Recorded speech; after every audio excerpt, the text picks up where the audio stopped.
Muy bien, solamente vamos a hablar ahora sobre el intestino delgado y también sobre el resto. ¿Ya? A ver, vamos a ver.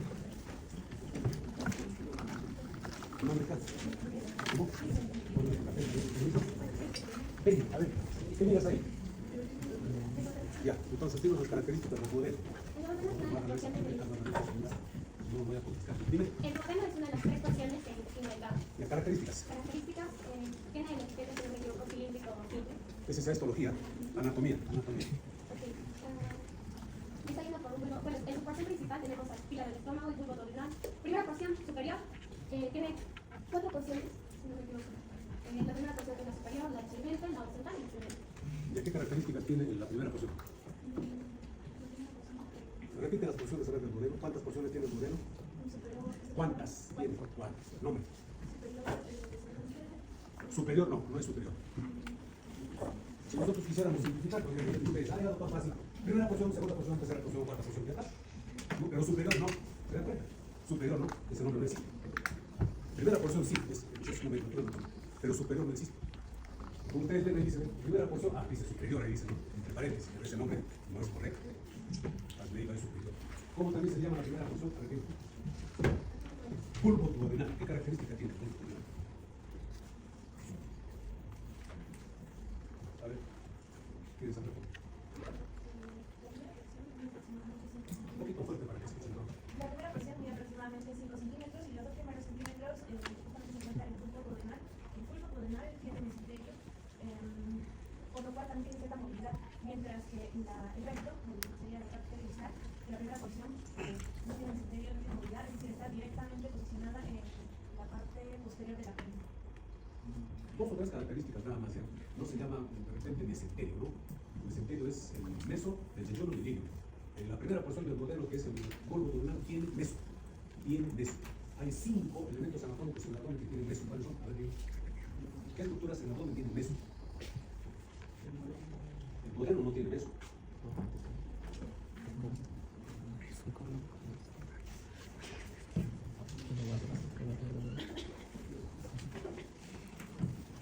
Solamente la primera porción del duodeno tiene meso. El bulbo duodenal tiene meso, un meso pequeñito. Por eso es un poco muy junto con el estómago. La otra característica es que su mucosa, como están ustedes viendo, es una mucosa lisa. En cambio, el resto del duodeno e incluso el resto del intestino delgado tiene estos pliegues que se llaman pliegues circulares. También se le llama válvulas omniventes. También se le llama válvulas de Kettering. Ahora va a ver su nombre más adelante. Omniventes. Omniventes. Válvulas omniventes o pliegues circulares. Y esa es entonces la característica del bulbo duodenal. Creo que hay primera característica que es obvia, porque dicen ustedes que es la primera porción del modelo, ¿cierto? Tiene la característica de que tiene meso y tiene su mucosa es lisa. Luego viene la segunda porción que se llama mesenterio, tercera porción horizontal, cuarta porción mesenterio. ¿Dónde comienza el duodeno? En el filo. ¿Dónde termina? En la flexura o ángulo duodeno-duodenal. Aquí, esto está marcado por el ligamento de Treis, se llama así, ligamento de Treis. A partir de aquí, para recalcar en todo caso, a excepción del bulbo duodenal, todo el duodeno no tiene meso. Es retroperitoneal, es retroperitoneal.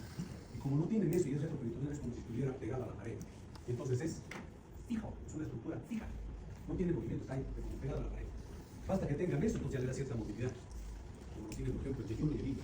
A partir de la flexura del modelo yeyuno, a partir de acá, el yeyuno y el ilio ya tienen meso. Ese meso se llama mesenterio. El nombre del mesenterio es propio del meso del yeyuno y el ilio. Su compañera nos dijo que el bulbo duodenal podría tener mesenterio. De repente tiene razón, sí, pero puede averiguar. Simplemente les digo que este meso, ¿ya? Tiene que venir temprano, joven, tiene que venir temprano, otra vez. De la próxima clase ya habíamos dicho, ya llega tarde, puede ser después de 5 minutos, no se moleste. Y entonces a partir de yeyuno para abajo ya existe mesenterio, ya tiene su meso. En la segunda porción del duodeno existe esta papila duodenal, esta pequeña papila que se llama carúncula. Carúncula duodenal mayor, que viene a ser la desembocadura del conducto pancreático principal. Y un poquito más arriba, va a haber el conducto pancreático accesorio, que es inconstante, También se llama conducto pancreático de Santorini. No hagan esto, no me toquen la puerta, ¿ya? No me toquen la puerta. No me toques la puerta, porque vas a esperar. Yo veo de acá que estás afuera, interrumpes la clase. Otra vez llegas temprano. Eso voy a hacer para que llegue temprano. Yo les voy a dejar entrar, pero toca la puerta y se interrumpe la clase. No está bien. Entonces tenemos acá la carúncula duodenal mayor y arriba la carúncula duodenal menor. Yo creo que esas duodeno, ¿cuánto mide? Más o menos 25 centímetros de longitud. Ustedes seguramente en histología saben ya de que en esta primera porción del duodeno existe abundante cantidad de glándulas de Brunner, ¿no es cierto? Esas glándulas de Brunner, ¿para qué sirven? Cosas así. ¿No tienes un papelito donde escribir? ¿Tienes muy buena memoria? Bueno, ¿qué escribes? ¿Toda memoria? Nada. Nada. Tienes que tener un papelito si quieres escribir. Alguien que tiene la memoria de la gran ahí está. Escribe, ¿cómo se hace? ¿Qué hay en la primera porción del duodeno? Las bases, ¿no? Las glándulas de Brunner. ¿Qué cosa fabrican? ¿Qué cosa fabrican? Glándulas de Brunner, bicarbonato. Es un bicarbonato de sodio, que es alcalino. Y justamente el pH del estómago es ácido. Cuando el quimo sale al intestino muy ácido, ahí es la causa de las úlceras duodenales.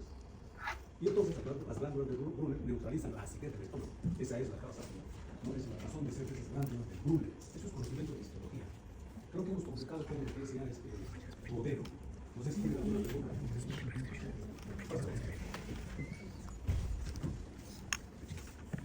No se me vayan muy al final, señorita, va a hacer una tarea. No se me vayan a la talla. Ya, listo. ¿Preguntas? Se pueden pensar. Seguimos. Rápidamente. Estas son las relaciones del duodeno. Esto se llama marco, le llaman también marco duodenal. Las primeras porciones del duodeno. Yo creo que las 4 porciones, marco duodenal, principalmente el segundo y tercero. Y vean ustedes, aquí tienen la cabeza del páncreas. Ustedes quieren saber las partes de la cabeza del páncreas, en fácil, cabeza, cuello, cuerpo, corte. 4 Cs. Y muy sencillo. Cabeza, cuello, cuerpo, corte. La cabeza está envuelta, enmarcada por el marco duodenal. Y esto está muy adosado, pegado. Escriban ahí ustedes, tarea para práctica. ¿Qué van a hacer en la práctica ustedes? Hay bastante muestras declaradas. Lo que les voy a decir es para que aprendan. Primero, identifiquen el duodeno y el páncreas. Identificar duodeno y el páncreas. Se van a dar cuenta que el páncreas está íntimamente fusionado con el duodeno. Intenten separarlo de alguna manera, a ver si van a poder. Ya sea con pinza o con la mano, nomás van a tratar de separar. ¿Ya? Ese conocimiento, que aparentemente es sencillo, lo van a llevar toda la vida. Porque hay una íntima relación entre el marco duodenal y la cabeza del páncreas y todo el páncreas. Esa relación es elemental y fundamental con la cabeza del páncreas. Algo que también tienen que conocer es lo siguiente: nosotros tenemos aquí el páncreas. Justo por encima del páncreas deben encontrar ustedes aquí el tronco cereal. Vamos a hablar de las 3 ramas que son las ramas impares, se llaman viscerales impares, ramas viscerales impares de la aorta. Tronco celíaco está por encima del páncreas.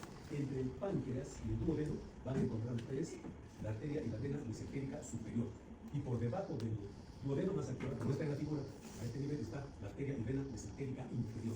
Estas relaciones son elementales, pero muy importantes. ¿Ya? Entonces, incluso en la maqueta que hay, también vean esta relación. Para ver.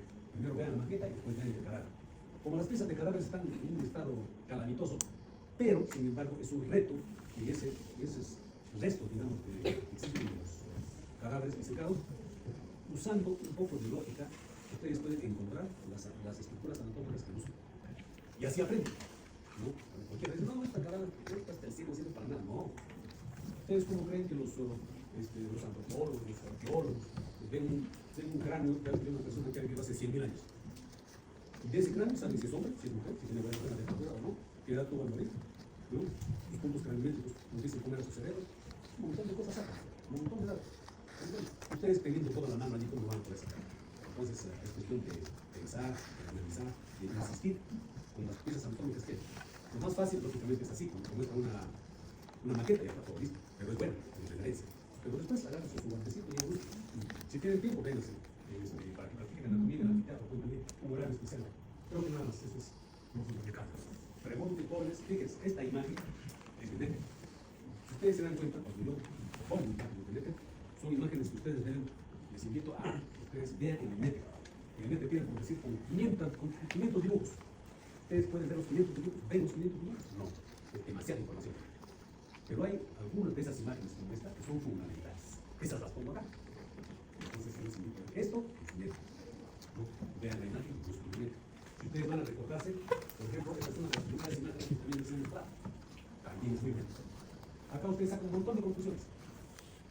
¿No? Ustedes están viendo acá los riñones, la aorta y la vena cava son retroperitoneales. Ustedes tienen la columna vertebral, ¿no es cierto? Todo este músculo que se llama erector de la columna, que están viendo acá la vena cava inferior, la arteria portal, que están limitando ¿qué? El hiato de Wisman. Mediante el ministro va a publicar la gran cantidad territorial con, hable por favor, transcavidad de los electrones o bolsa aumentada de tal. Por eso es que la transcavidad de los electrones está detrás del estómago. Y está detrás, está en el páncreas. De ahí, esto es el tipo inferior. Y así no acabo de comentar ver la tierra portal, todo lo que está relacionado con los límites del diatomismo y la misma transcavidad de los electrones. Otra imagen que deben utilizar. Esta es la irrigación del páncreas. Parte de esto ya ustedes saben. En una imagen anterior les he mostrado la imagen de las arterias que irrigan el estómago, ¿cierto? La irrigación del estómago. Ustedes seguramente llegarán a la familia gástrica izquierda, gástrica derecha, gástrica derecha, gástrica izquierda. Su sinonimia y luego de quién son rama. No les voy a repasar, porque estoy seguro que ustedes ya lo saben para arriba. Ustedes tienen acá el broncociliaco, la arteria esférica, la arteria gástrica izquierda, con una estomática, la hepática común. ¿La hepática común cómo se llama esta arteria? Gastroduodenal. La gastroduodenal da origen a una arteria que irriga el estómago que se llama Epicrónica derecha. Y las otras ramas que dan la gastroduodenal son estas de acá, estas dos, que se llaman pancreáticos duodenales superiores. Por si acaso, fíjense, voy a apuntar bien, dice derechas, está mal. No hay derecha, acá abajo dice izquierda, está mal. Es un error, bipeno. Si ustedes dicen derecha, significa que hay izquierda, claro, no es de izquierda, ¿no es cierto? Debería estar a este lado. Solamente es una redundancia. Solamente el superior y el inferior. Superior y inferior. Los dos son de derecha. Es inútil poner derecha izquierda, también hay equivocaciones. El nombre correcto lo vamos a ver en otra imagen. El nombre correcto es sin la palabra derecha. Arterias pancreático-duodenales superior, nada más. Rama anterior y rama posterior. Si ustedes ven el nombre, pancreático, que llega el páncreas, y el duodeno, pancreático, duodenal. En la siguiente clase vamos a estudiar la irrigación del páncreas. ¿Ya? Ahora todavía no, estamos con duodeno. Y entonces, hacia abajo hay las pancreáticos duodenales inferiores, olvídense de la palabra izquierda. Pancreático duodenales inferiores. Ramas de la arteria mesentérica superior. Acá les sirve lo que les dije, fíjense, la arteria mesentérica superior está saliendo, está emergiendo por debajo del páncreas, entre el páncreas y el duodeno, ¿ven? Entonces, yo ya les dije esa relación, ustedes inmediatamente dicen, ¿qué arteria es esta? La arteria inferior, mesentérica superior. Estoy equivocando, puedes corregir. Mesentérica superior. La rama de la mesentérica superior son las pancreáticos duodenales inferiores, anterior y posterior. ¿Está bien? Entonces tenemos dos pancreáticos duodenales superiores y dos pancreáticos duodenales inferiores que se anastomosan atrás y delante del duodeno. ¿Está bien? Las pancreáticos duodenales superiores son ramas de la gastroduodenal, las inferiores son ramas de la mesentérica superior. Listo, nada más. Ahí quedamos. Pasamos a intestino, ¿cierto? Ya, yeyuno e hígado. ¿Cuánto mide el intestino delgado? ¿Cómo? 12 a 13 centímetros. Tú tienes el intestino delgado. No lo puedes absorber con nada. De otra manera, entonces, ¿qué longitud tiene?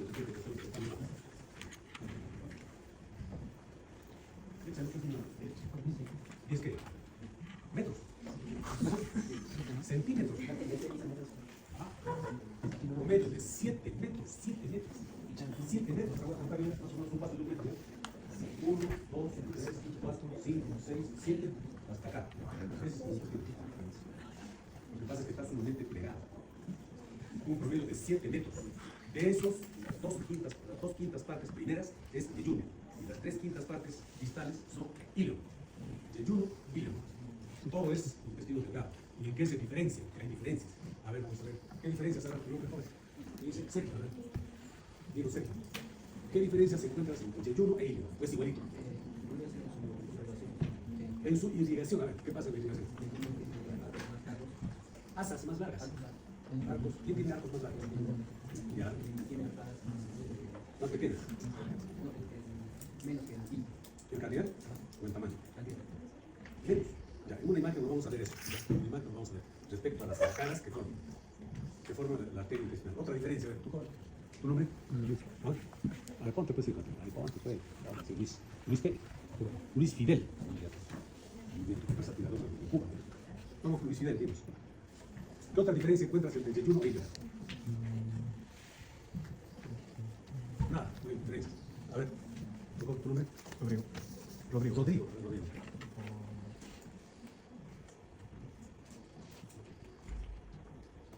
No has leído nada. Un poquito. A ver, ¿quién quiere participar? Compañera.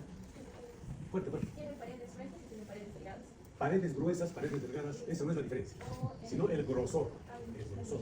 el intestino, el yeyuno tiene un grosor más o menos de 2.5 centímetros. El ilio, en cambio, alcanza en la parte más de esta 1,5 centímetros. Y cada vez es más delgadito. Otra diferencia. A ver, ¿quién quiere participar? Dime. ¿Cómo? ¿Por qué? ¿Por qué? Lógicamente, más irrigado. Por eso es que el yeyuno es rosadito, chaposo, coloradito, parece de la sierra, ¿no es cierto? El ilio termina paliducho, parece ser, parece blanquilloso de la selva, de la costa, pálido. ¿Por qué? Por la irrigación. ¿Y por qué acá somos coloraditos? Nuestro luego viene descansado. Aquí el corazón está más irrigado. Mayor irrigación en el yeyuno que en el duodeno. Otra diferencia, ¿no es cierto?, va a ser la cantidad de pliegues, que son más en el yeyuno que en el ilio. Hay más pliegues circulares. Otra diferencia es la cantidad de placas de Peyer. ¿Qué cosas serán las placas de Peyer? A ver, recuerda, Sofía. Entonces, ¿qué te parecen las placas de Peyer? Apunta ahí. Buscar en el diccionario placa de Peyer. Tienes que saber qué cosas es placa de Peyer. Las placas de Peyer son órganos linfoides. Fíjese, ¿qué cosa será un órgano linfoide? Otra vez, diccionario, órgano linfoide. Apunta ahí. Para eso es palabra extraña que ves. Es un acúmulo, es como un pequeño ganglio de linfocitos, pero no tiene cápsula. Está en la mucosa, en la submucosa del intestino. Y si tiene linfocitos, sirven de defensa. Van a fabricar anticuerpos o tienen capacidad fagocitaria. Son la línea de defensa. Esas son las placas de Peyer. Están en la mucosa y en la submucosa, principalmente en la mucosa, principalmente donde hay más. En el yeyuno o en el ilio. En el ilio hay más. En el ilio hay más. Y en el apéndice secado hay más todavía. ¿Bien? ¿Alguna otra diferencia?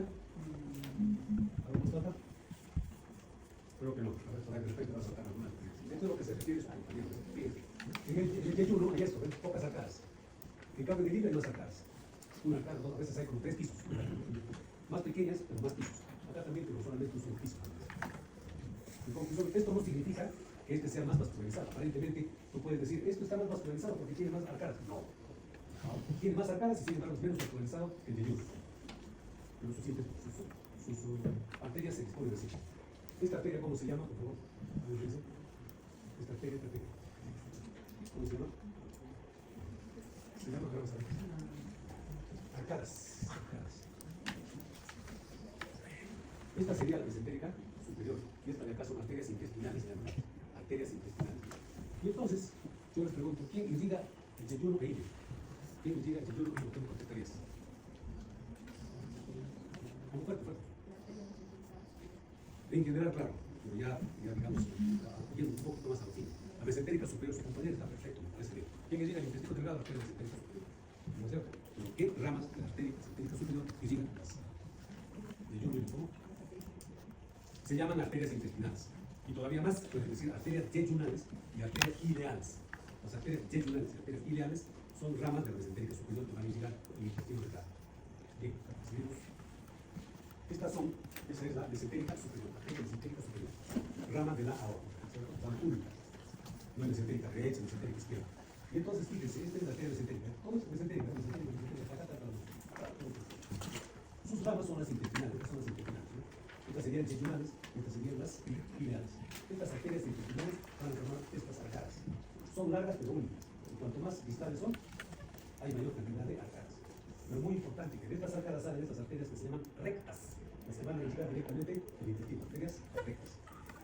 Ahora, todo el intestino delgado está irrigado por la arteria mesentérica superior. Pero la arteria mesentérica superior no solo irriga el intestino delgado, va a irrigar la mitad derecha del intestino grueso. La mitad derecha del intestino grueso. Dejando la mitad izquierda del intestino grueso para que sea irrigada por la mesentérica inferior.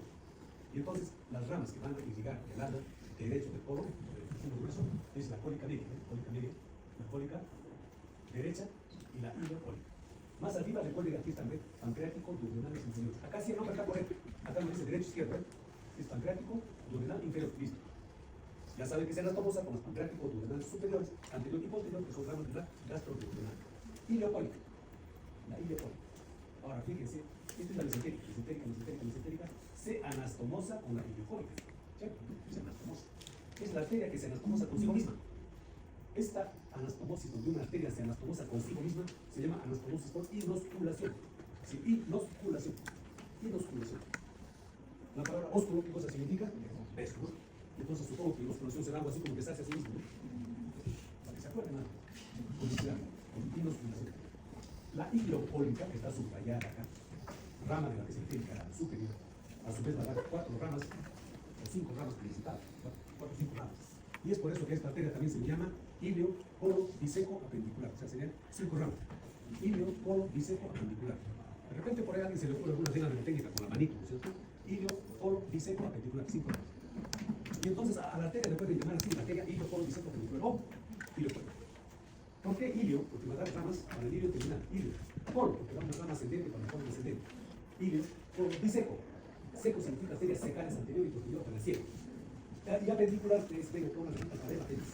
Ileo, colo, biseco, apendicular. 5 ramas. La disposición de las venas es igual, con los mismos nombres. Finalmente va a terminar en una vena que se llama mesentérica superior. Ustedes han visto que tanto la arteria como la vena salen juntas debajo entre páncreas y el duodeno. Y hasta allí corren paralelas. ¿Ya? Tarea número 2, quiero que lo hagan, van a aprender, estoy dando cosas así. Van a ustedes a examinar el peritoneo, ¿ya? Con una técnica que se llama transiluminación. Escriban ahí, técnica de la transiluminación. ¿Qué cosa es eso de la transiluminación, dirán ustedes? Es muy sencillo. Voy a poner una luz acá para poder. Ahí está la luz. ¿Sí? Transiluminación es esto. Cuando hacen esto de transiluminación, con esta tela, ustedes van a ver todo este árbol, todo esto de acá lo van a ver, junto con las venas. Ese examen de transiluminación se hace cuando, por ejemplo, también uno opera.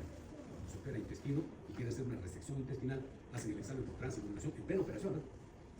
Un poquito de luz, la enfermera le dice con una linterna o con la misma luz del ansiolítico, ¿no? Y ven, ¿para qué? Justamente para hacer una buena resección del intestino, deben ubicar qué arterias son las que tienen que llegar. ¿Ya? Y el otro es que ustedes, cuando tengan ya el peritoneo en la mano, van a buscar digitalmente, busquen con paciencia, ¿no? Ganglios linfáticos, que pueden ser de diferentes tamaños, pequeñitos como un arroz, un poquito más grandes de repente como una lenteja, y a veces grandes como un frijol. Son ganglios del sistema linfático. ¿Están? De color verde son los ganglios linfáticos. Entonces, ustedes saben que el peritoneo es doble hoja de peritoneo, el mesenterio, doble hoja de peritoneo que va de pared. Ahora, dentro de las 2 hojas de peritoneo, se van a encontrar vasos, o sea, arterias, venas, nervios, y también van a encontrar vasos y ganglios linfáticos. Pues todo esto lógicamente es una barrera de protección, de defensa. El intestino es una puerta abierta para el fibroso. Bien, entonces todos estos vasos linfáticos van a terminar en la cisterna de Pequet, es decir, cisterna de Pequet. La cisterna de Pequet va a tener linfa, no solamente del intestino delgado, sino también de todos los órganos, prácticamente de todos los órganos que están, de todo el cuerpo que está por debajo del diafragma. Acá, todo, riñones, incluso miembros inferiores, todo va a disolverse en la cisterna de Pequet. De allí sale el conducto torácico y de allí va a llegar ya a la circulación general.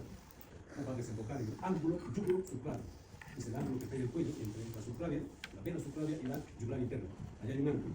Justo allí termina el conducto torácico. Justo allí drena todo lo que es la linfa que ha sido recolectada y a través de la cisterna de Pequet o cisterna de Kilo, ¿no es cierto? Todo eso.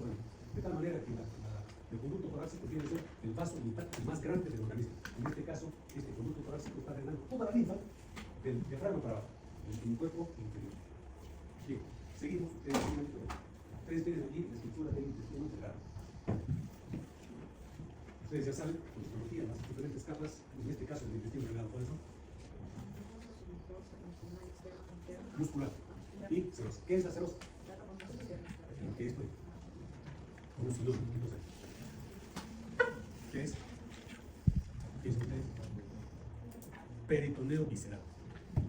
No vayan a pensar que encima de la serosa hay peritoneo visceral. No, la serosa es el peritoneo visceral. ¿Ya? El peritoneo visceral. Si ustedes están viendo aquí, el intestino que está lleno de válvulas, acá está el nombre, ¿ven? Acá está el nombre. ¿Qué es sinónimo de pliegues circulares? Sinónimo de válvulas con nivel. 3 nombres tiene. Y los 3 se usan bastante, así que conocemos, es fácil. Válvulas de Henry, válvulas conviventes o pliegues circulares. Son pliegues de mucosa, solamente de mucosa. ¿Qué importancia tendrá eso? Ahora vamos a ver. Bueno, enseguida está la submucosa, luego la muscular, que ustedes saben que está distribuido como las nemotecnias cigle, ¿no es cierto? Circular interna, longitudinal externa. Y finalmente la serosa, que es peritoneo visceral. El intestino, ahora vamos a ver una función. ¿Cuáles son las funciones del intestino? ¿Para qué sirve el intestino? Señorita, ¿tu nombre? ¿Tu nombre? Claudia. ¿Para qué te sirve el intestino? Porque de repente lo tienes de adorno, no sé.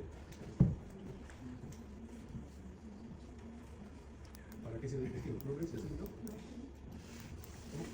Aquí. Es una función, absorción.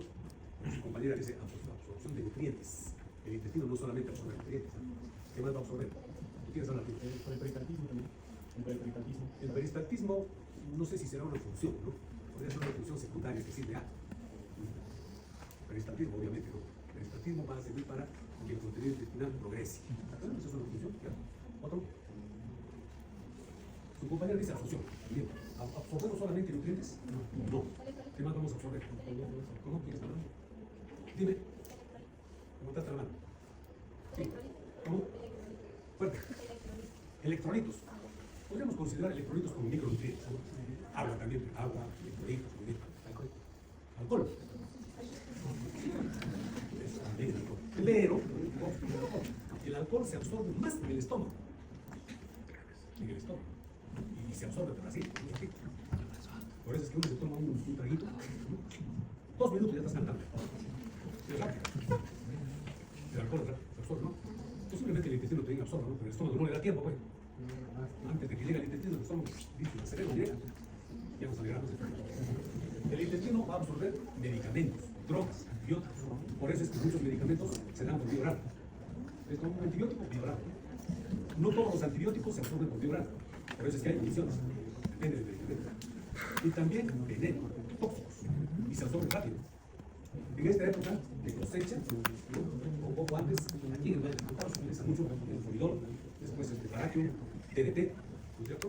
Esos se llaman órganos fosforados, son muy venenosos y se absorben rápidamente por vía del intestino. Mucha gente quiere suicidarse, o si no es de veneno para matar rata, que se llama campeón. También es en emergencia con hospitales, viene con relativa frecuencia pacientes que vienen con ese envenenamiento tóxico. Ustedes no han conocido el rascapiés, ¿no conocen el rascapiés? Antes había unos juguetitos pequeños con culebritas que se llaman rascapiés. Usaban mucho los niños en Navidad. Pasabas en las palas en el cemento y reventaba como un cuentecito. Rascapiés se llamaban. Puro fósforo. De sabor, color rojito, un poco dulce. ¿Qué hacía el niño? No. Ay, 2 horas estaba en el hospital con una insuficiencia hepática, pero feroz. Podía causar la muerte. Por supuesto ya no existe, ya no se vende, ¿no? Rascapiés, fósforo, igualito de fósforo en la cabecita, eso también, mucho cuidado con sus hermanitos, sus cuñaditos, qué sé yo. Esa pelotita de fósforo, es parte de comer ahí, veneno. ¿Quién aguanta el veneno? Y ¿quién absorbe rápido el intestino? O sea que el intestino tiene, lógicamente, su función es absorber nutrientes, pero lamentablemente también, por un lado, absorbe veneno y por otro lado, benéfico, ¿no? Porque puede absorber medicamentos. ¿Ya? Ahora, el intestino delgado tiene una gran superficie de absorción. Esa superficie de absorción está calculada más o menos como una cancha de fútbol. Ustedes desdoblan el intestino, una cancha de fútbol. Mi compañero no cree. ¿Qué factores hacen que esa superficie sea tan amplia? Factor 1, la longitud del intestino, buscar toda la capa de 7 metros, que es bastante. Segundo factor, la existencia de los pliegues circulares. ¿Cierto? Este es como un cordón. Porque es así, ustedes respiran y tienen menos superficie. Entonces imagínate estos 7 metros con esta cantidad, se convertirán de repente en 20, 30 metros. Otro factor. A ver, los que han leído. ¿Nadie? ¿Qué dicen ustedes? Las vellosidades intestinales. Vellosidades intestinales.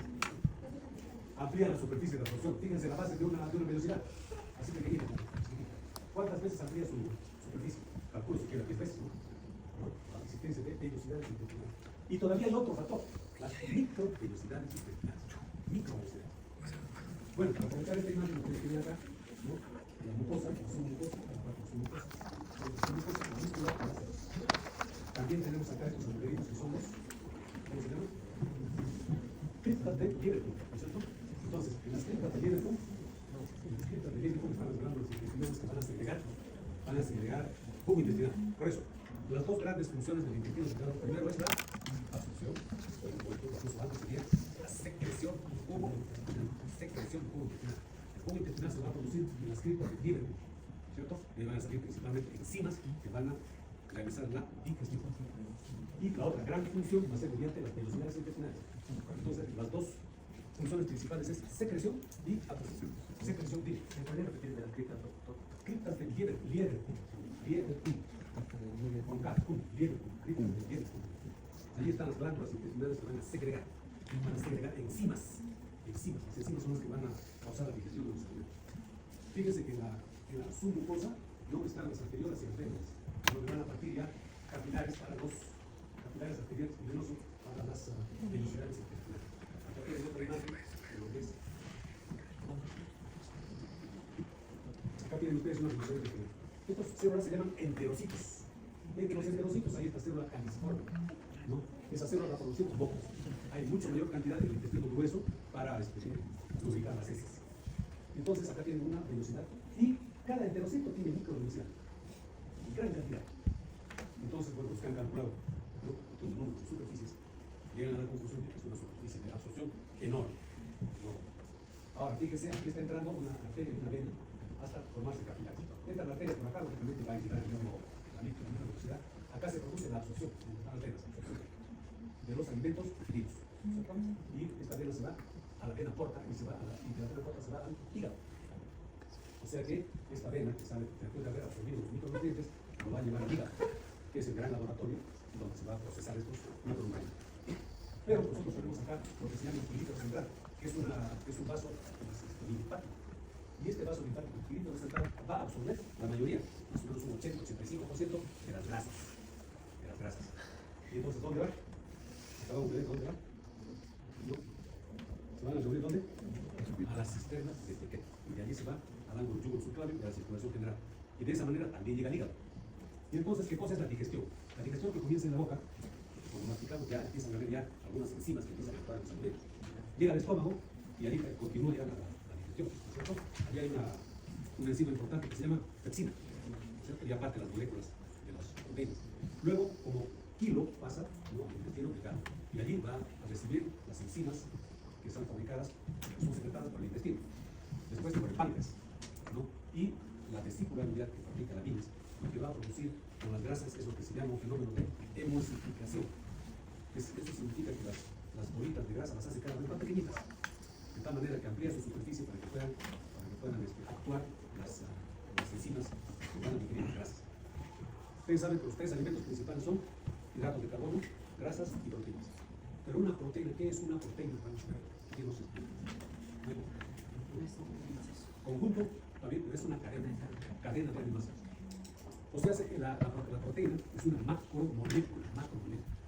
El agua es una molécula que tiene solamente 3 átomos nada más. Es súper pequeñita. En cambio, la proteína es una larga cadena de aminoácidos. Esas macromoléculas no pueden ser absorbidas por el intestino. Tienen que estar partidas. Entonces la digestión es convertir las macromoléculas en moléculas pequeñas para que puedan ser absorbidas.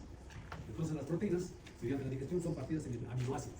Los sacáridos, los azúcares, en monosacáridos. Y las grasas en ácidos grasos. Entonces la absorción va a ser por moléculas pequeñitas. Fíjense que la digestión no es destrucción, es transformación. Es transformar las moléculas grandes en pequeñitas. Es partir las macromoléculas en moléculas pequeñas para que puedan ser absorbidas. ¿Ya? Entonces, de esa manera, ya ustedes saben dónde se realiza la absorción, en las vellosidades y microvellosidades intestinales. Más específicamente, podría decir, en las microvellosidades intestinales. Ahí se produce la absorción, ¿no es cierto? Las moléculas partidas. Los aminoácidos y monosacáridos principalmente son los que ingresan hacia la vena que va al hígado, mediante la vena porta. Y los ácidos grasos, o sea, las moléculas pequeñas de grasa partida, van a ir al cilindro central. Esta es una imagen de lo que es las vellosidades intestinales. Tenga aumento, por supuesto. Algunos dicen que llega hasta 1.5 milímetros.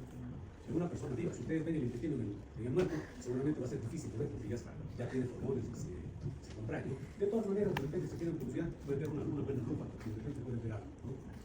Vellosidades intestinales. Las microvellosidades no se pueden ver a simple vista, tienen que usar microscopio electrónico. Un microscopio de luz, más o menos, máximo puede dar un aumento hasta 1200 veces. Más o menos 1200 aumentos, 1200 aumentos. Un microscopio de luz de última generación. Un microscopio de luz. Y un microscopio electrónico, ¿cuántos aumentos crees que nos puede dar? ¿Cuánto? ¿4 veces más? Lo simple. Fíjense, un microscopio electrónico puede dar un aumento de 250.000 veces. Imagínense, 250.000 veces. Ya estamos hablando ya de angstroms, ¿no es cierto? Los angstroms son la millonésima parte de un milímetro. Una micra es la milésima parte de un milímetro. La millonésima parte es ese Armstrong. La cuarta parte de ese Armstrong, o sea, multiplicado por 4, no quiero hacer cifras, simplemente el tipo, para no estarnos confundiendo mucho. El microscopio electrónico nos puede dar 100, 150, 200, 250.000 aumentos. Y así recién podemos ver acá, en técnicas especiales. Pero está demostrado que muy bien. Vamos a hablar del intestino grueso. Hablando del intestino grueso. El intestino grueso tiene 4, 1, 2, vamos a ver cuántas partes hay. 7. Luego el colon. Y luego el recto y el conducto. Todo eso sería el intestino grueso. Ahora el colon se divide en colon ascendente, colon transverso, colon descendente, sigmoides. Veamos acá el ciego. El ciego es donde termina el hilo, por eso esta parte se llama unión ilio-cecal.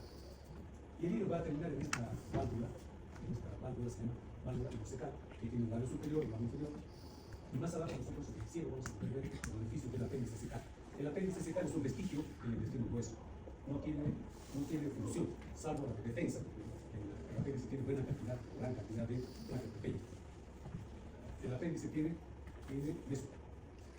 En antes les preguntaba, en 5 elementos anatómicos que tienen meso. Primero, el bulbo duodenal. El intestino delgado, el yunno ilio, tiene meso, se llama mesenterio. Luego, el colon transverso también tiene meso.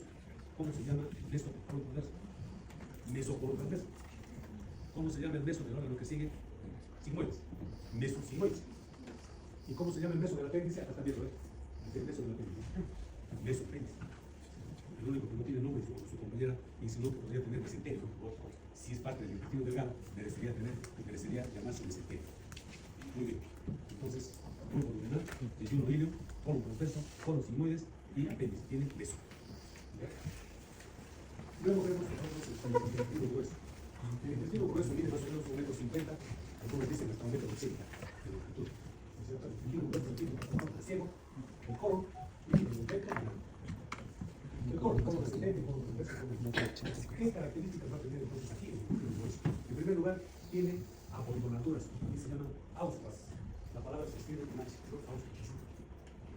Austras. Son bolsas, ¿no? Como bolsas. Tienen que ver con bolsas acá. Entre las bolsas están delimitadas por unos pliegues que se llaman pliegues semilunares, que se pueden ver con claridad cuando nosotros vemos la mucosa endopétrica. Voy a apuntar esto de acá, es un pliegue semilunar. El otro pliegue semilunar, acá hay 1, 2, 3, 4 pliegues semilunares. Entre los pliegues semilunares están las austras. Si lo veo por fuera, acá tengo una austra, y sus pliegues semilunares se ven los que dividen. En otras palabras, entre dos pliegues semilunares, ahí se encuentran las austras. Esa es una característica del intestino delgado. Obviamente, en comparación con el intestino grueso. Obviamente, el otro es que es más grueso que el intestino delgado. Otra característica es que en sus paredes pueden encontrar pequeños bolitas, digamos, de grasa que se llaman apéndices epicloicos. Apéndices epicloicos. La otra característica es que tiene telas. ¿Están viendo esto en color blanco? ¿No? Eso se llama tenia. Esas tenias son 3. Y esas tenias simplemente es el engrosamiento de la longitudinal externa. ¿Está claro? El engrosamiento de la longitudinal externa. Y hay 3. Una que se llama libre, que está en la casa, la tenia libre. Tenia libre también se llama cintura longitudinal. Y hay una tenia que se llama posterolateral. Posterolateral o epicloica. Porque acá se va a insertar el epículo mayor. Y la otra que está acá arriba es la tenia posteromedial, donde se inserta el mesocolon transverso. Entonces tendría 3 tenias. Están equidistantes. Tenia anterior libre, tenia posterolateral y la otra la tenia posteromedial. A la posterolateral se le llama epicloica y a la posteromedial se le llama mesocolon. Epicloica y mesocolon. Fíjense, acá tenemos la última porción del colon, que es el sinones. Tiene meso, el marido. Tiene meso. Función del intestino grueso, básicamente absorber agua. O sea, preparación o, digamos, acondicionamiento para que el material sea pastoso, ¿no? Formación de las heces. Pero ¿cómo logra esto? Absorbiendo agua, principalmente esa es su función. No, aquí no hay velocidades ni microvelocidades. No, la absorción en todo caso acá, si es que es mínima, muy escasa, casi no existe. Pero sí hay, como dijimos, bastantes glándulas caliciformes, ¿no? Las que van a formar lubricantes para las heces. Ese es el intestino grueso. Igualmente tiene, como las estructuras huecas, mucosas, submucosas, muscular. Irrigación. Ya hemos dicho, fíjense, acá tenemos la mesentérica superior y aquí está la mesentérica inferior. vean la mesentérica superior, ha sido cortada acá. ¿Es cierto? Porque a partir de lo que estoy apuntando, van a nacer las intestinales, las arterias intestinales, que para ver esta imagen han sido retiradas junto con los intestinos delgados. Pero están las otras ramas de la mesentérica superior que siguen en todo.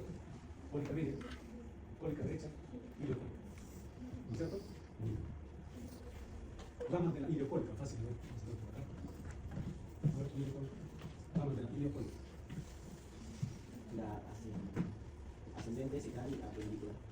Otra vez recuerden el nombre, ilio, colo, gisento, appendicular. Ilio, colo, gisento, appendicular. Una rama ileal, que va a ir terminal, una rama ascendente para el colon ascendente, dos ramas secales, anterior y posterior, y la appendicular. Pero fíjense, está ligado colo, a excepción de esta ramita, que va a ligar el ilio terminal, colo, todo para el colon. ¿No? Y la mesentérica inferior, solamente tres números, mesentérica inferior. Para la rama, esta de acá es la cólica izquierda. Estas ramas, en conjunto, son las sigmoideas, en plural, porque son varias, son varios arterias sigmoideas. Están destinadas a llegar a las sigmoides. Y la última es la rectal superior, que también se puede llamar hemorroidal superior. Esta de acá, listo. Ahora fíjense, hay anastomosis acá. Se llama, apunten, arco de Violán, por puntos. Arco de Violán. Es la anastomosis entre la arteria cólica media y la cólica izquierda. La anastomosis entre la cólica media y la cólica izquierda se llama arco de Violán.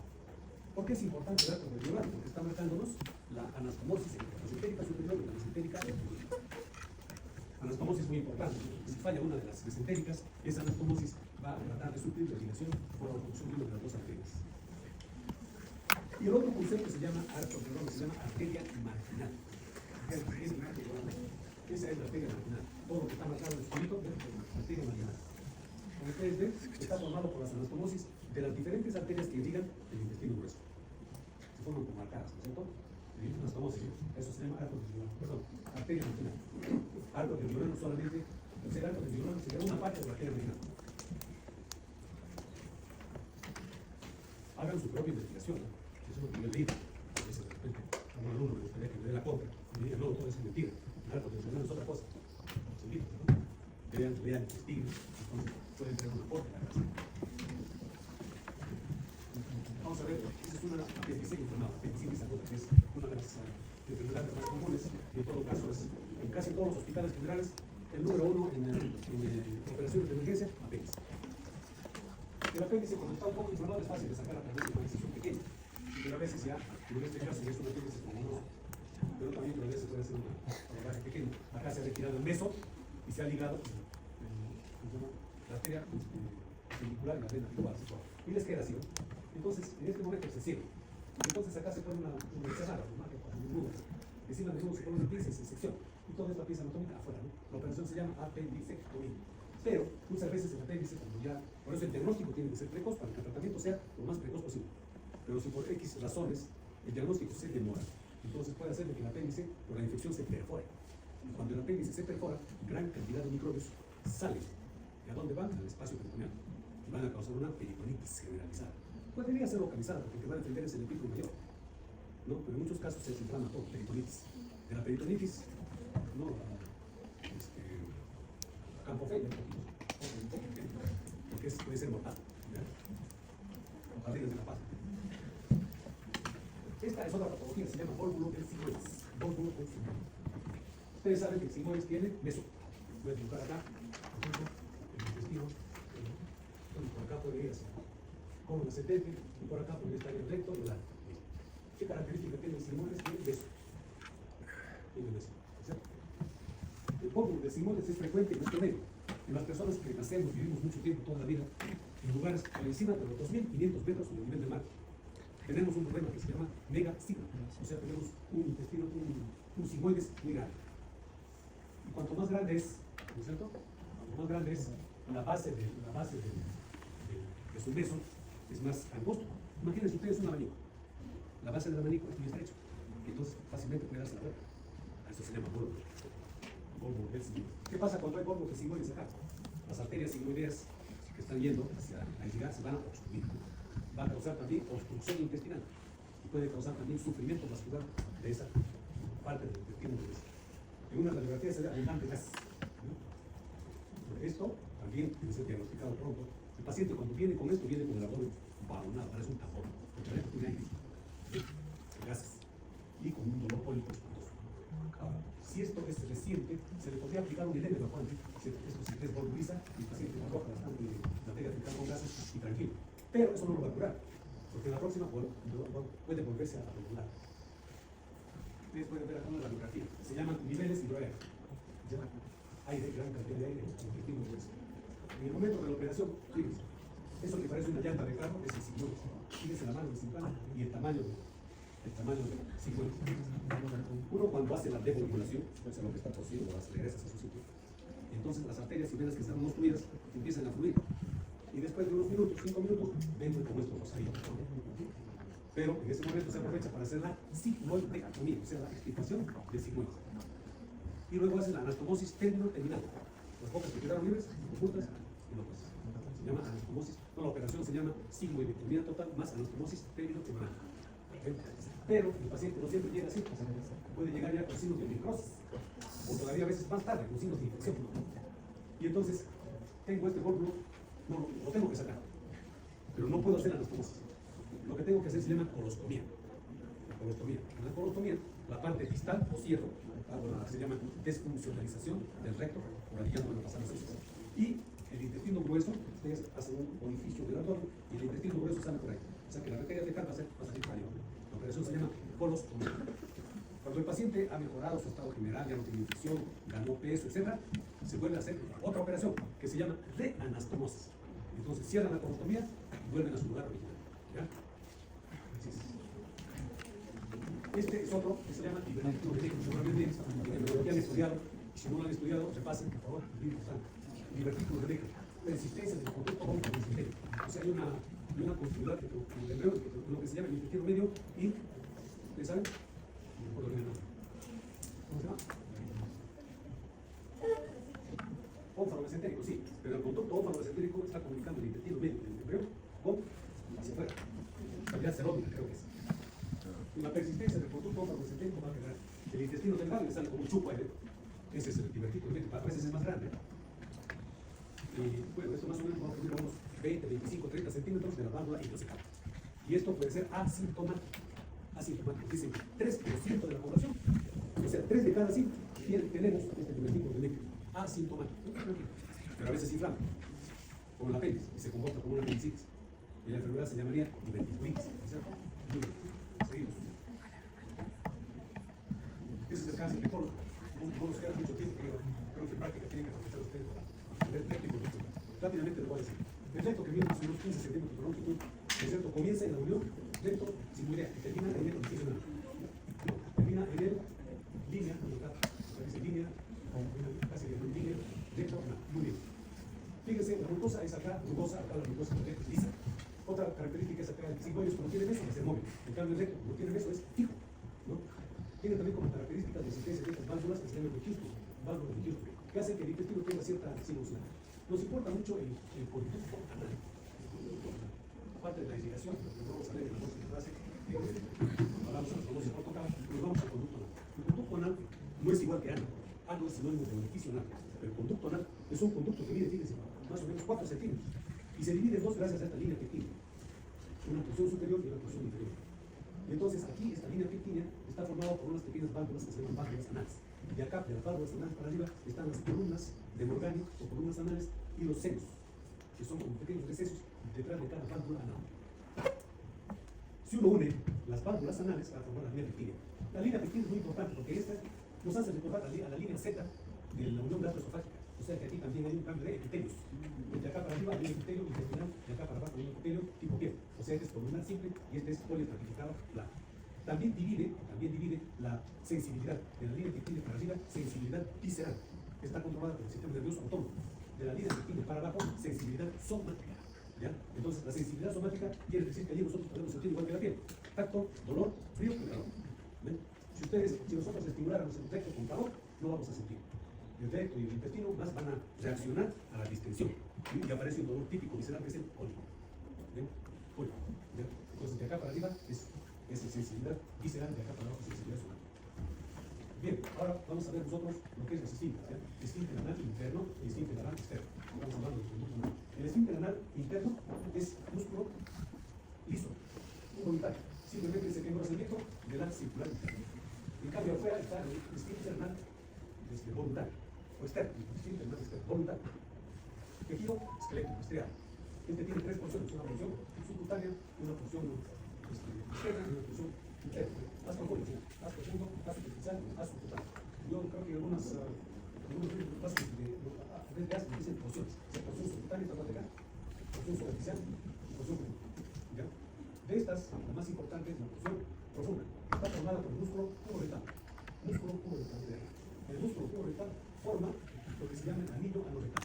Anillo anorectal. Esto final es claro. ¿Ya? Repásenlo, por favor, vean lo que explica. Este es el músculo puboretral. Puboretral. Es el que va a formar el anillo rectoanal. Anorectal. ¿Por qué es importante? Porque justamente esto está dividiendo el recto del ano.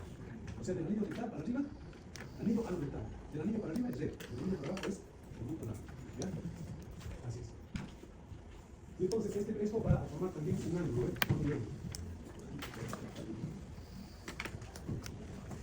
Es muy importante entonces esto. Fíjense, forma como una cincha alrededor del ano recto, casi 90 grados. Cuando nosotros, esto es un sistema de contención, esto siempre está contraído. Cuando queremos defecar, ¿qué hacemos? Pujamos. Y al pujar, este músculo puboretral se relaja. El ángulo se abre y la disposición puede salir. ¿Ya? Es muy importante, por favor, tengan presente que es el anillo anorectal. Anillo anorectal formado por ese músculo. Le hemos hablado. Con activaciones químicas de hemorroides internas, hemorroides externas, en el acceso anal, que se forman, existen unas pequeñas glándulas rectales, pequeñas glándulas, poco desarrolladas en el ser humano, pero fabrican un poco de lubricante para las heces. Cuando esto se obstruye, se puede formar una bolsa de pus, ¿cierto? Esa bolsa de pus es un acceso rectal. Si no se cura bien, puede quedar fístulas. Listo, joven, muchas gracias.